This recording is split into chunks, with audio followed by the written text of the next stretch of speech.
Assalamualaikum warahmatullahi wabarakatuh.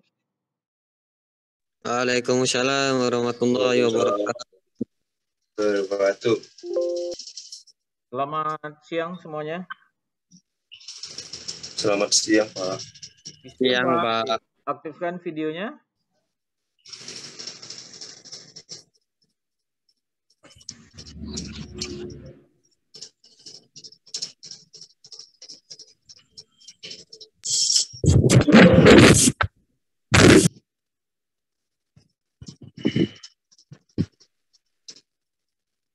Gimana kabar semuanya? Sehat? Alhamdulillah sehat, Pak. Alhamdulillah, Pak. Sehat. Oke, yang lagi berkendara bisa di off-kan itu.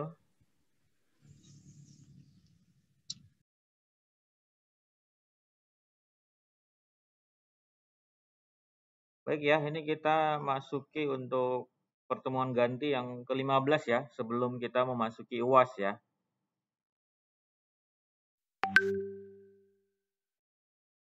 PowerPoint-nya bisa terlihat?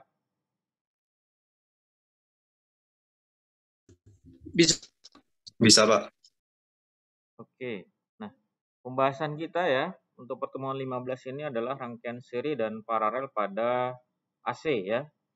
Ini merupakan gambar dari sisi rangkaian seri ya, di mana kita untuk mencari impedansi totalnya itu Z totalnya adalah Z1 ditambahkan Z2 tambah Z3 dan seterusnya. Nah, sedangkan untuk mencari arus sumber yang masuk, ada itu persamaannya adalah energi dibagi impedansi totalnya ya. Nah, kemudian tegangan pada setiap impedansi ya, tegangan pada setiap impedansi ini itu pada impedansi 1, 2, 3 ya, dengan menggunakan persamaan P1 sama dengan IS dikali dengan Z1 impedansi 1, P2 sama dengan arus sumber dikali dengan Z2 impedansi 2 dan seterusnya ya. Di mana energinya P1 tambah P2 tambah P3 dan seterusnya ya. Di mana setiap tegangan Pn itu adalah arus sumber dikali dengan Zn-nya, Z totalnya ya. Nah, misalnya kita mau mencari tegangan 1 berarti Vx sama dengan Zxe dibagi dengan Zt ya. Untuk mencari tegangan pada misalnya impedansi 1, 2 dan seterusnya.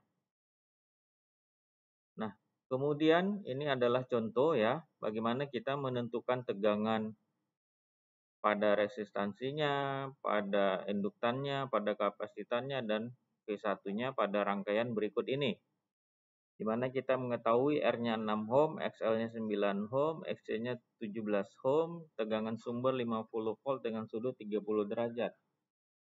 Di mana jawabannya ya, kita dengan menggunakan rumus pembagi tegangan, maka tegangan di tiap komponen itu dapat dihitung dengan PR sama dengan ZR dikali E dibagi ZR tambah ZL tambah ZC ya. Sehingga hasilnya dari perhitungannya sama dengan 30 dengan sudut 83,13 derajat volt ya. Nah, kemudian kita mencari tegangan yang ada di L-nya.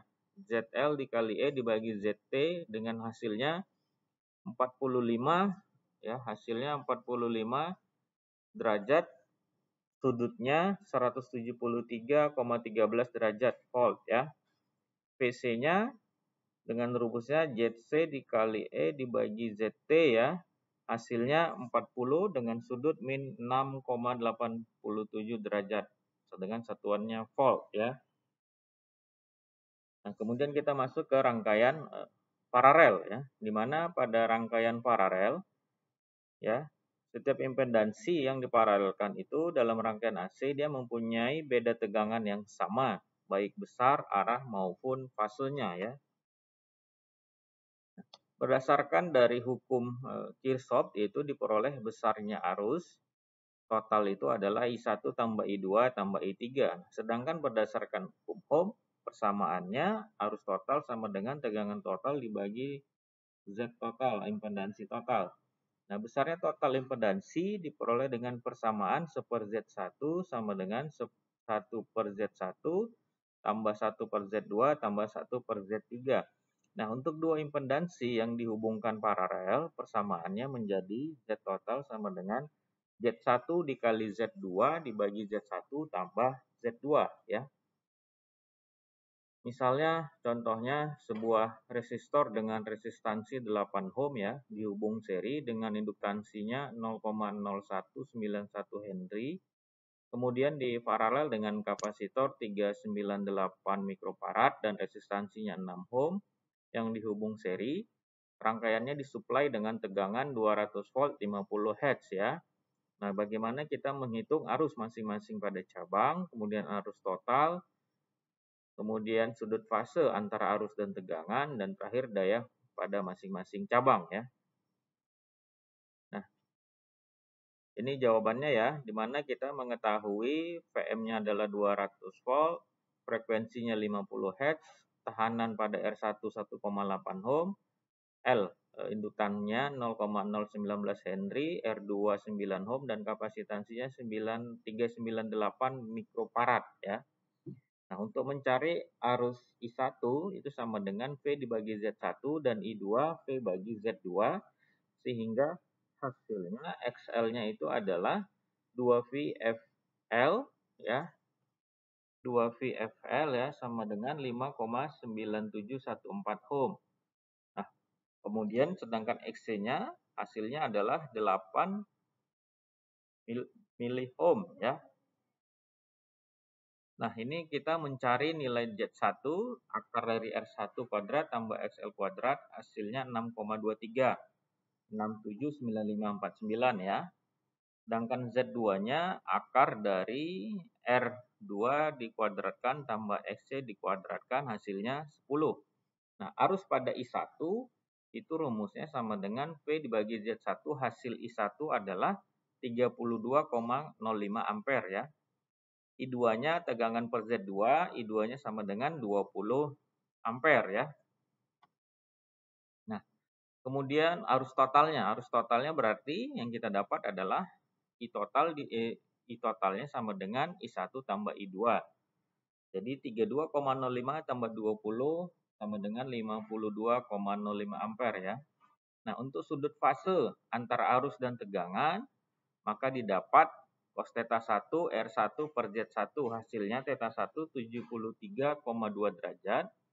Cos θ 2 R2 bagi Z2, θ 2 dapat 53,1 derajat ya.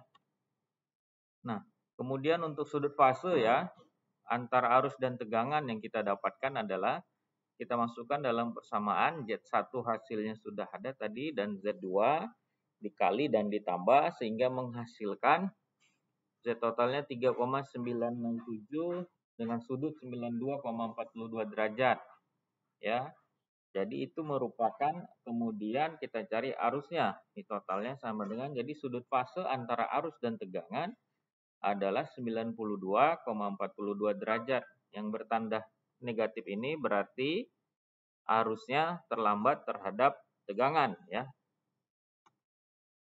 Nah, kemudian bagaimana mencari daya tiap cabangnya ya, di mana rumusnya adalah P sama dengan S kVA cos θ, Q QPR, S kVA sin θ, di mana S kuadrat sama dengan P kuadrat tambah Q kuadrat. Nah, daya nyata rumusnya adalah P sama dengan V efektif, arus efektif dikali cos θ, sehingga menghasilkan P1-nya setengah kali VI1 kali cos θ 1, hasilnya 924,5 watt ya.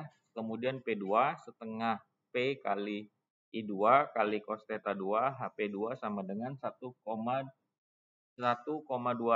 watt ya. Jadi 1.200 watt ya. Nah, untuk daya reaktifnya persamaannya adalah Q sama dengan setengah kali VI sin θ, di mana sin θ 1 berarti XL bagi Z1 hasilnya 0,95. Kemudian sin θ 2 dengan XC bagi Z2 hasilnya 0,0008 ya. Nah, sehingga kita masukkan angka